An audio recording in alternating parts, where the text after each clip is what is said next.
Tany Toamasina indray, lehilahy miisa 5 tratrana mpitandro ny filaminana saika hanodina camion izay mitondra contenera misy kojakoja moto izay milanja 20 tonnes tokony halefa any Antananarivo. Ka ny pisipisiny mahakasika an'izay ny fakafakena amintsika atao anatin'ity video ity ka manasantsika rehetra anaraka an'ity video ity hatramin'ny farany. Azadino ny milike ny video antsika ary tsara voatrany ny miabone amin'ny chaîne antsika mba ahafahanareo manaraka tsy tapaka ny video izay efa nahita isan'andro. Tsy ampendrela moa isika fa avy hatrany tonga dia vavany ndao ary.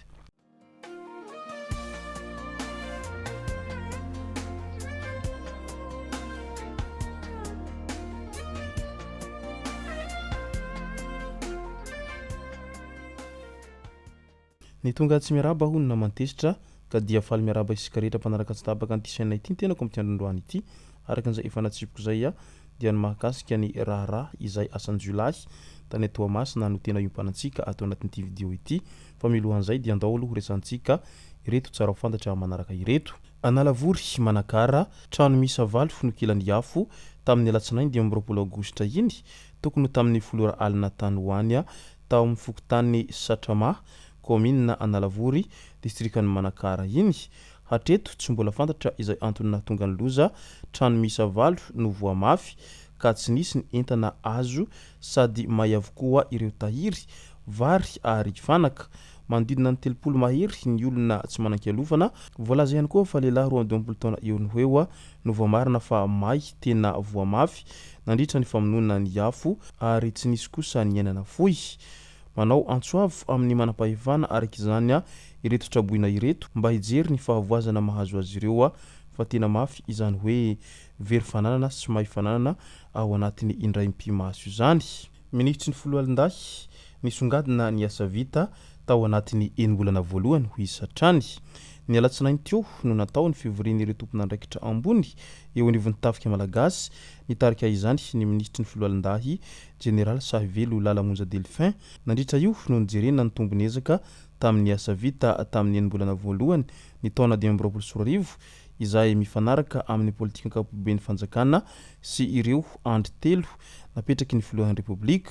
Fantatra fa nisongadina ny asa vita tao anatin'ny enimbolana voalohany ny fanatanterahana ny fanazarantena iraisampirenendry na tupile 2024 izay tao mahajanga sy ny fahazahoana ny fiaramanidina vaovao LT 410. Tsapa ihany koa ny fidinany tahany tsy fandrimpahalemana tamin'ny alalan'ny fisafona manokana an-tanan-dehibe sy ny teny amin'ny tontolo ambanivohitra ary ny famongorana ny asan-dahalo amin'ireo kizo sy ny faritra mena. Nanamarika io enimbolana voalohany io ihany koa ny fiarah-mientany hery fiarovana sy ny filaminana tamin'ny fiantohana ny fandrimpahalemana mialoha nandritra ary taorian'ny hetsika raisam-pirenena lehibe izay noraisiny Madagasikara. Midika izany fa niezaka ary ny asa mafy ireo mpitandro ny filaminana araka izay voalazan'ny minisitra izay hatrany. Nisy nametraka taolampaty tao anaty alina ambadiky ny trano fonenany lehiben'ny distrika ao Antanambao-Mananara Nord ny sabotsy lasa teo iny ka nanokatra ny famotorana ny mpitandro ny filaminana taorian'izay. Tsy fantatra mazava moa ny antony nahatonga an'izao fa dia mbola ao anatin'ny famotorana an'izany tanteraka ny mpitandro ny filaminana any an-toerana any ny amin'ny mahakasika ny mba hahafantarana an'izay hoe iza tokoa no tena nahavandoza tao anatin'ny izao fametrahana taolampaty izao. Mirehitra ihany koa ny Tampoketsa distrikany Ankazobe tamin'ity herinandro ity efa voaharo ny faritra misy ny fambolen-kazo tena amin'iny manodidina iny. Raha tsy hivana moa eny amin'iny manodidina iny izay toerana ahitana an'izay toroala izay foana isa mihetsika izao na dia efa miezaka manao aintso zavatra aza ireo tompon'andraikitra amin'izany mba hiarovana sy hiadina amin'izay doro-tanety lava izay. Nisy trano may ihany koa teny ambadiky ny fiangonana katolika Anosibe. Tetsy ankilan'izay moa ny fanitsakitro ny olona teny amin'ny arabe satria faly tanteraka tamin'ny fandraisen'ny Barea iny. Vokany nitatra be ny afo na dia niezaka aza ireo mpamonjy voina mba hamonjy an'izay afo izay niredareda na hamaizana tranon'olona izay. Manao antsoavo amin'ny fanjakana ireo traboina tamin'ny haitrano izay niseho teny Mandrangabato Anosibe izay satria potika tsy nisy noraisina ny fananan'izy ireo. Ny fitaovam-pianaran'ny ankizy vao mbany vidina lasa lavenina avokoa efa fantelony izao no mahy ireo trano hazo sy ny trano boriky ireo hoy ireo tragbona hatrany. Efa nanafosafiny fiangonana ny Masinda Jérôme ny afo tamin'ny ity ndray mitoraka ity fa mba voafehy izany ary tsy voakasika koa ny sekoly teny amin'iny manodidina iny tao anatin'ity famaizana ity hatrany. Samy nahitana trano may daholy teny feno manana anosy be horirika tamin'io andro io. Mila malina hatrany isika rehetra fa efa manomboka mafana ny andro amin'izao fotoana izao ka lasa mitiraka haitrano ary fiakamidina ny jiron'ny jirama io dia isany mitiraka court-circuit ka mety hamay trano ihany koa izany tsy vita nefa mandory ireo zavatra lafo vidy izay vidina ao an-trano dia mety hamay trano ihany koa. Lozan'ny famoivoizana indray misy 720 no naratra tany Antsirabe teo amin'ny fiakarana Sahatseho avaratra no tojolana tampoka ny fiara tamin'iny afaka mahaliana sahabony tamin'ny 4 ora sasany maraina tany hoany. Niezaka nanisy kalibriky tamina kodiarana ny mpanampy mpamily saingy mbola nihemitra ihany ilay fiara. Kanjo latsaka sy nivadika tany ankady ary nivadika ambony ambany. 720 ireo naratra anisan'izany ny mpamily izay tsy natsiaro tena ka nalefa eny amin'ny hôpitaly Atsimo. Eny Andranomadio kosa ny hafa ambiny tao anatiny ireto olona izay naratra mafy vokatry ny loza teny Sahatseho izay. Ka noho izany mitandrema ihany ry mpamily amin'ny ain'olona izay hoentinareo ireo fa vokatry ny tsy fitandremanareo kely izay dia mety hitera-doza ho anareo ary mety hitera-doza ho an'ny hafa ihany koa.